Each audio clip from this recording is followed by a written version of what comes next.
തുറക്കുന്നതിന് മുമ്പ് എല്ലാം കഴിഞ്ഞു. ഒന്ന് ഓടിച്ചെല്ലാനോ തടയാനോ പോലും എനിക്ക് പറ്റിയില്ല. എന്തൊക്കെ ഈ പറയുന്നേ? അവര് നമ്മുടെ മുതലാളിമാരാണെന്ന കാര്യം സത്യം.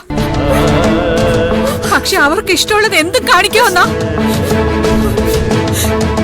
നന്ദിനിയുടെ സമ്മതം ചോദിക്കാതെ അവളുടെ കഴുത്തിൽ എങ്ങനെയാ താലി കെട്ടുന്നേ? ആ വീട്ടുകാർക്ക് നമ്മളോട് ദേഷ്യമെന്ന് അറിഞ്ഞൂടെ? അവിടെ ഒരാൾക്ക് പോലും ചേച്ചിയെ കണ്ടുവിടാന്ന് അറിഞ്ഞൂടെ? എന്നിട്ടും എന്തിനാ അച്ഛാ ചേച്ചി അവിടെ വിട്ടേച്ച് പോകുന്നത്? നമുക്കിപ്പൊ തന്നെ ചേച്ചിയെ വിളിച്ചോണ്ട് വരണം. ഞാനും കൂടെ വരാം, അച്ഛന്റെ കൂടെ. നമുക്ക് പോയിട്ട് വരാം അച്ഛാ.